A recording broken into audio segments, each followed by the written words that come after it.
जानिए लॉ में करियर बनाने के विशेष tips. Hello and welcome everyone, welcome to GRS technical. तो कैसे हो आप सब। आज इस वीडियो में मैं आप लोगों को बताने वाली हूँ career opportunities after LLB.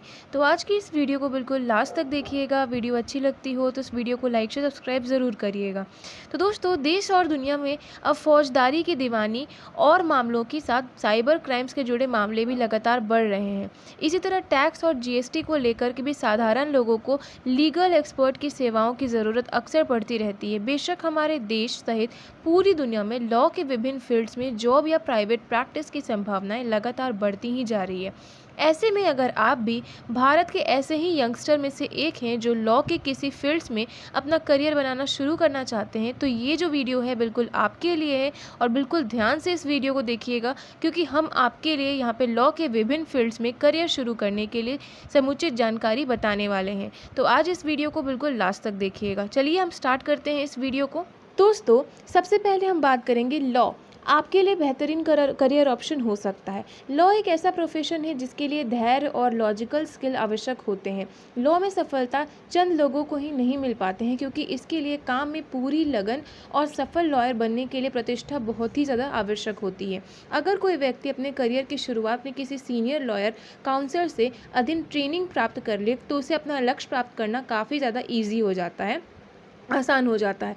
Fluent communication skill की सीमित समय के अंदर संबित केस को सही तरीके से एनालाइज और समझने समझाने की काबिलियत लॉयर्स के अंदर बहुत ही ज़रूरी होती है। इसीलिए लॉ को करियर ऑप्शन के तौर पर चुनने के लिए पहले हर एक व्यक्ति को इन पॉइंट्स पर अच्छे तरीके से विचार कर लेना चाहिए। भारत में उपलब्ध लॉ कॉलेजेस में और एडमिशन के लिए एलिजिबिलिटी क्राइटेरिया हम आप बात करेंगे। तो अब जब आप एक लॉयर बनना चाहते हैं तो आइए जान लें कि लॉ में अपना करियर शुरू करने के लिए आपके कौन कौन से विभिन्न कोर्सेज कर सकते हैं। विभिन्न डिप्लोमा कोर्सेज की अवधि 1 वर्ष की होती है और इन कोर्सेज में एडमिशन लेने के लिए एलिजिबिलिटी 12th क्लास पास या किसी भी विषय में ग्रेजुएशन की डिग्री होनी चाहिए।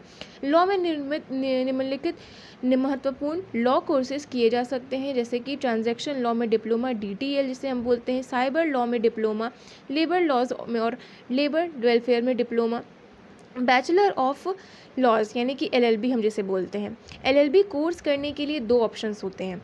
पहला ऑप्शन होता है 3 वर्ष की अवधि का कोर्स है और इस कोर्स के लिए एलिजिबिलिटी किसी भी विषय में ग्रेजुएशन की डिग्री है। दूसरा ऑप्शन अंडर ग्रेजुएट कोर्स यानी कि जिसे हम UG कोर्स बोलते हैं, स्टूडेंट्स के लिए 5 साल की अवधि के लिए इंटीग्रेटेड कोर्स होते हैं। बैचलर ऑफ लॉज यानी कि LLB इंटर ग्रेजुएशन प्रॉपर्टल राइट्स, यह जो कोर्स होता है ये 3 वर्ष की अवधि का होता है और इसके लिए 6 सेमेस्टर शामिल होते हैं। इस कोर्स के लिए एलिजिबिलिटी क्राइटेरिया किसी भी विषय में ग्रेजुएशन की डिग्री है। Law master degree course, master of law LLM, ये जो कोर्स होता है ये 1 वर्ष या अधिक वर्षों की अवधि का हो सकता है, जिसमें कि 4 या अधिक सेमेस्टर्स हो सकते हैं। इस कोर्स में एडमिशन लेने के लिए स्टूडेंट्स के पास किसी मान्यता प्राप्त यूनिवर्सिटी से एटलीस्ट 50% मार्क्स के साथ LLB की डिग्री होनी चाहिए। भारत में लॉ कोर्सेज में एडमिशन लेने के लिए प्रमुख एंट्रेंस टेस्ट होते हैं, जिसे हम CLT क्लैट बोलते हैं। फिर उसके बाद LL इंडिया बोलते हैं, LLT लैट होता है, JM लॉ एंट्रेंस एग्जामिनेशन होता है, IPU CET होता है, IL कैट होता है, DU LLB entrance exam, BHU UET law UA फिर होता है, AILET, फिर AIEBE एग्ज़ाम होता है।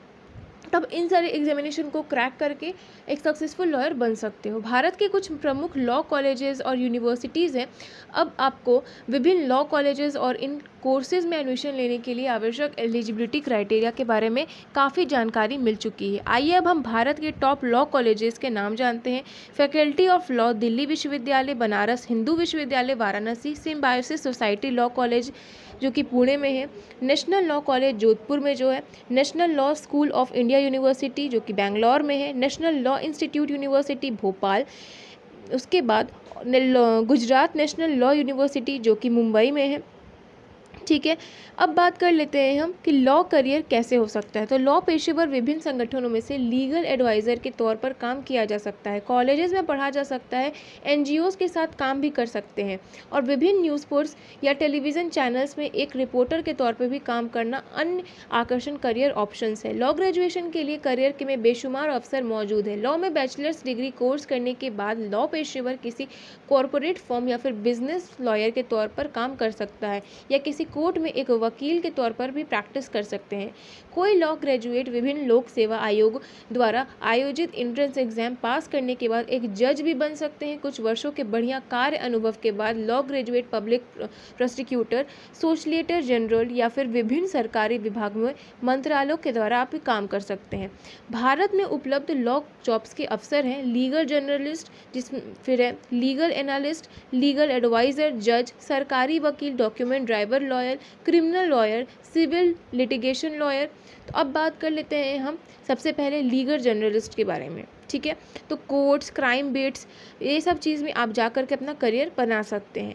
दोस्तों, मैं आप लोगों को बताना चाहूँगी कि लॉ ग्रेजुएट जो किसी कोर्ट में अपनी प्रैक्टिस शुरू करना चाहते हैं, वे जिस एडवोकेट के पास काम कर रहे हैं उस एडवोकेट के केवल लेवल के मुताबिक इन लॉ ग्रेजुएट्स को 5,000 से 45,000 रुपये तक मासिक पैसा मिल सकता है। जो लोग लीगल प्रोसेस अकाउंट में काम कर रहे हैं उन्हें 25,000 से 55,000 तक मासिक कमा सकते हैं। बहुत ही अच्छा करियर ऑप्शन हो सकता है लॉ।